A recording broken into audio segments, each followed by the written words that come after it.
हिमालय नाम का एक जंगल था और उसी जंगल में टोनी नाम की चिड़िया खेती किया करती थी और उसकी बेटी बाजार में कटहल बेचकर गुजारा करती थी। वैसे तो टुनटुनी चिड़िया बहुत ज़्यादा पढ़ी लिखी थी, लेकिन नौकरी ना मिलने की वजह से वो कटहल बेचकर कटहल से ही अपने घर का गुजारा करती थी और कभी कभार खेती करने में अपनी माँ की मदद भी किया करती थी। मैंने तुम्हें पहले ही कहा था कि पढ़ाई लिखाई मत करो, सारी ज़मीन गिरवी रहकर तुम्हें मैंने पढ़ाया लिखाया और अब नौकरी भी नहीं लग रही। अब कैसे अपनी गिरवी ज़मीनों को छुड़ाएंगे? अब नौकरी नहीं मिल रही है तो माँ इसमें मेरा क्या कसूर है?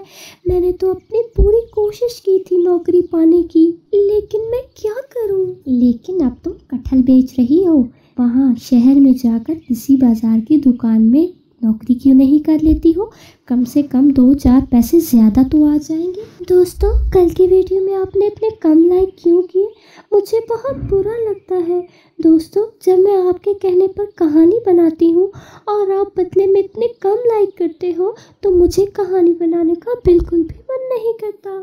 दोस्तों, अभी जाकर उस वीडियो पर लाइक कर दो और चैनल को सब्सक्राइब कर दो और इस वीडियो को तो आप लाइक कर ही देना, क्योंकि आपके लाइक से ही हमारा वीडियो पॉपुलर होता है। और रोज़ाना ऐसी वीडियो देखने के लिए हमारे चैनल को सब्सक्राइब करना बिल्कुल भी मत भूलिएगा। दोस्तों, माँ, मैं ये काम जब चाहूँ तब कर सकती हूँ, ना ही मुझे कोई रोकने वाला है और ना ही मुझे कोई टोकने वाला है।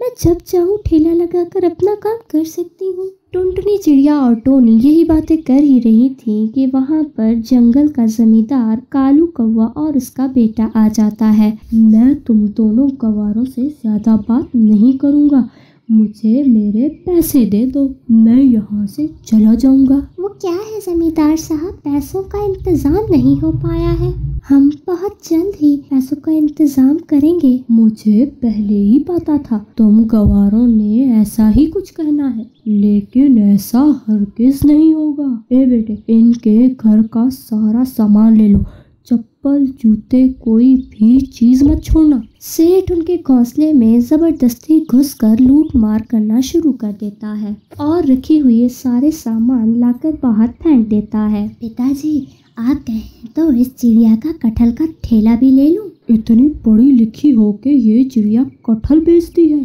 अरे थू है तुम लोगों पर, ले लो, इसका ठेला भी ले लो। नहीं नहीं, मेरा ठेला मत लीजिए, मेरा कारोबार ठप हो जाएगा, हम दोनों माँ बेटी भूखे मर जाएंगे, ऐसा मत कीजिए, मैं आप दोनों के आगे हाथ जोड़ती हूँ। टुनटुनी चिड़िया के लाख गिड़गिड़ाने पर भी उन दोनों ने इसकी एक भी न सुनी। उनका सारा सामान और कटहल जमा करके ले जा रहे थे। हे अल्लाह, मैंने तेरा क्या बिगाड़ा है? मैंने अपनी बेटी को पढ़ाने लिखाने के लिए ये ज़मीन गिरवी रखी थी, सोचा था नौकरी मिलते ही सारे पैसे से उन्हें लौटा दूंगी, लेकिन आपने वो भी मुझसे छीन ली।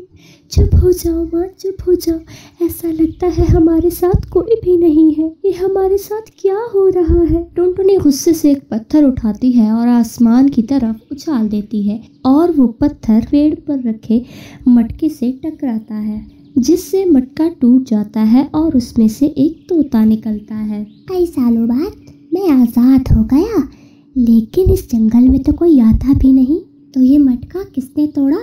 मैं जल्दी से उड़ जाता हूँ, वरना वो जालिम मुझे फिर से कैद कर देगा। दूसरी तरफ टुनटुनी चिड़िया उसी जंगल में लकड़ियाँ काटने जा रही थी। तब उस तोते ने टुनटुनी को लकड़ियाँ काटते हुए देखा। ओह, तो इसी चिड़िया ने मुझे मुक्त किया है। हाँ, तूने कहा था कि जो भी चिड़िया मुझे इस मटके से मुक्त करेगी, मैं केवल उसे ही देख पाऊंगा और वो केवल मुझे ही देख पाएगी। वो तोता टुनटुनी चिड़िया के पास जाता है और उससे कहता है, सलाम बहन। किसी अनजान की आवाज़ सुनकर टुनटुनी चिड़िया बहुत डर जाती है। कौन हो तुम और यहाँ क्या कर रहे हो तुम? यहाँ तो कोई भी नहीं आता जाता। अरे घबराओ नहीं, तुमने मुझे आज़ाद किया है, मैं तुम्हें कोई नुकसान नहीं पहुंचाऊंगा। मैंने तुम्हें कब आज़ाद किया है? झूठ मत बोलो। इस जंगल में मैं कई साल से कैद था और मैं जहाँ कैद था वो एक मटका था और उस मटके पर तुमने आज पत्थर मारा और मैं वहाँ से आज़ाद हो गया। बेफालतू की बात मत करो, चले जाओ यहाँ से और मुझे मेरा काम करने दो। अच्छा तो मैं तुम्हें एक वरदान देता हूँ, अब से तुम जो भी खेती करोगी वो तुम्हारे कारोबार की खेती होगी। यानी कटहल की खेत? क्या बकवास कर रहे हो? तुम्हें ये मजाक लगता है तो अभी इस जमीन पर पत्थर गाड़ कर देखो और उसमें पानी डालकर देखो। फिर टुनटुनी चिड़िया ने जमीन में पत्थर गाड़ा और फिर देखते ही देखते कटहल का एक बहुत ही खूबसूरत दरख्त उगाया, जिसे देखकर वो दंग रह गई। अरे ये तो सच में कटहल की खेती हो गई। मैंने तुम्हें कहा था ना। और मैं तुम्हें दूसरा वरदान देता हूँ कि जिसने भी तुम्हें नुकसान पहुँचाया हो वो खुद गिड़गिड़ा कर तुम्हारे पास आएगा। थोड़ी देर बाद कालू और उसका बेटा टुनटुनी चिड़िया और टोनी के पास आते हैं और उनसे माफ़ी मांगने लगते हैं। चलो जो हुआ सो हुआ, अब से किसी गरीब का दिल मत दुखाना और उसकी ज़रूरत का ख्याल रखना। उसके बाद टुनटुनी चिड़िया खुशी खुशी रहने लगी। टोनू चिड़ा कड़कनाथ सेठ के यहाँ काम करता था। अचानक एक दिन उसका सेठ पंछियों को अपने ऑफिस से निकाल देता है। इन पंछियों में टोनू का नाम भी होता है। सेठ, आप इस तरह हम पंछियों को काम से नहीं निकाल सकते, हम लोग आपकी ईंट से ईंट बजा देंगे। जा, जो करना है करके देख लो। मैंने ये कंपनी खुद खोली है, मैं किसको रखूं किसको निकालूं यहाँ पर मेरी अपनी चॉइस है।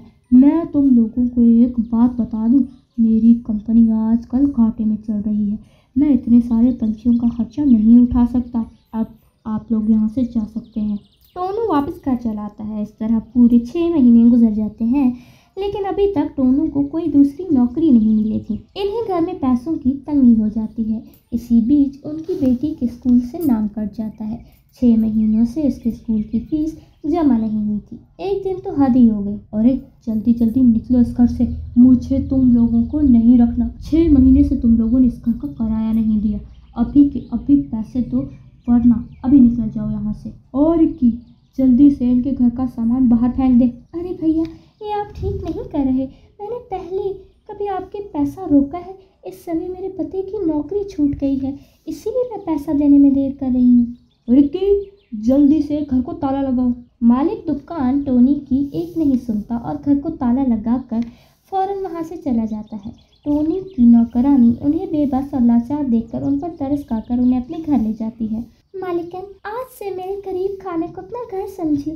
यहाँ पास के घर में मैं झाड़ू पोछा करती हूँ, वो काम आप कर लीजिए, आपको कुछ पैसे मिल जाएंगे तो राहत होगी। हाँ री तो ठीक कह रही है, अब वो पहले वाले दिन तो रहे नहीं मेरे। मैं काम कर लूँगी तो बच्चों की देखभाल कर सकूँगी, तब तक टोनी जी भी कोई काम ढूंढ लेंगे। को टोनी की मालकिन घर आती है तो बुलबुल टोनी की शिकायत उससे कर देती है। बुलबुल की माँ बिना सोचे समझे टोनी को घर से निकाल देती है। तब टोनी टुन्नू से कहती है, सुनिए जी, मैं सोच रही हूँ क्यों ना ठेले पर ढाबा खोल लूँ, लेकिन सोच रही हूँ इसके लिए पैसे कहाँ से लाऊं। तुम फिक्र मत करो टोनी, मैंने अपना अबाई होटल गिरवी रखा था, मैं आज ही उसे जाकर बेच आता हूँ और तुम उन पैसों का ढाबा खोल लेना। हाँ जी, अगर खुदा ने चाहा तो हमारे पूरे दिन जल्दी ही गुजर जाएंगे। जल्दी जाइए और पैसे लेकर जल्दी आइए। टोनू अपना हवाई होटल बेच देता है और इन पैसों से टोनी अपना ढाबा खोलती है। टोनी, तुम्हारे हाथ के कढ़ी और चावल बहुत स्वादिष्ट है, आज तक मैंने ऐसे कढ़ी और चावल कहीं भी नहीं खाए। हाँ हाँ बहन, बिल्कुल सही कह रहे हैं और दाम भी बिल्कुल सही है। धीरे धीरे टोनी के ढाबे पर भीड़ लगने लग जाती है। टोनी इतनी दयालु थी कि वो गरीबों को मुफ्त में खाना खिलाती थी। एक दिन टोनी होटल के सामान लेने बाजार जा रही थी कि तभी वो देखती है, अरे ये गुंडा मवाली तो मालकिन की बेटी से ज़बरदस्ती कर रहा है। मैं कैसे मालकिन की बेटी को इससे बचाऊं? मैं टोनी को फ़ोन करती हूँ। टोनी टोनू को फ़ोन मिलाती है। क्या हुआ टोनी, तुम इतनी घबराई हुई क्यों हो? टोनू जी, आप ढाबे के पास वाले पेड़ पर आ जाइए, वहाँ एक गुंडा मालकिन की बेटी को छेड़ रहा है और वो बदतमीजी कर रहा है उससे। साथ में 2-4 पुलिस वालों को भी लेते आइएगा। अच्छा मैं अभी आता हूँ। टोनू जल्दी इंस्पेक्टर को लेकर वहाँ पहुँच जाता है। इंस्पेक्टर साहब, जल्दी से इस गुंडे को गिरफ्तार कर लीजिए। इंस्पेक्टर जल्दी ही कालू बदमाश को पकड़ कर ले जाता है। टॉनी बहन, मुझे माफ़ कर दे, मैंने तेरे साथ बहुत बुरा किया है।